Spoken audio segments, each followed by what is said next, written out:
नमस्कार, आमी मेघा गोयनका. आमी post graduate diploma in early intervention in neuro developmental disorders ते स्टूडेंट आची और आमी नवजातक चाइल्ड डेवलपमेंट सेंटरे इंटर्नशिप करची.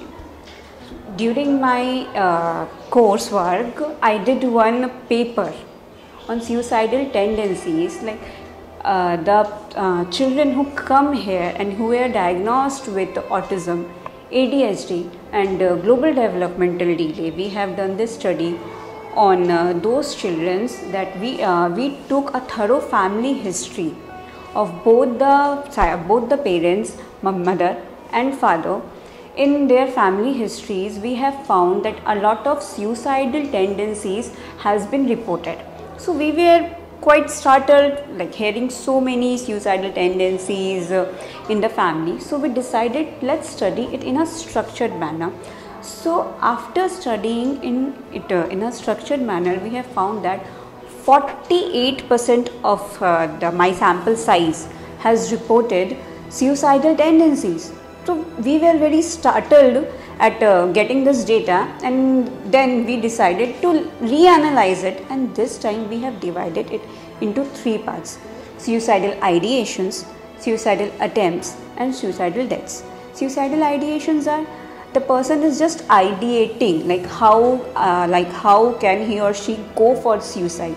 Suicidal attempt, that they really ideated and went to make an attempt. And suicidal deaths are they have ideated the suicides, they have attempted, and they have even committed it, and they were successful at committing it.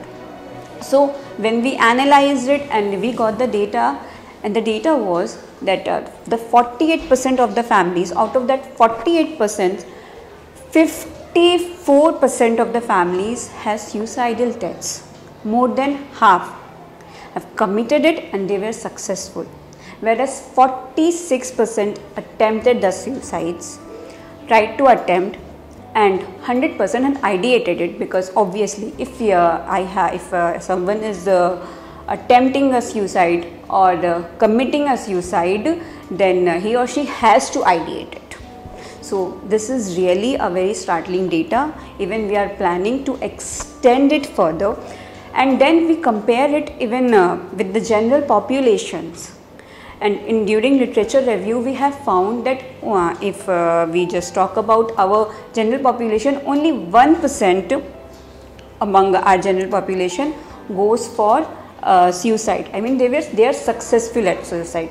So now we can say, or like this is our implication, that the group with neurodevelopmental disorders, they are more prone to suicidal tendencies. So if we see any problem behavior in any children, so it is very important, so that we can get we should go and talk to the right professionals, and we should get the child through the treatment process.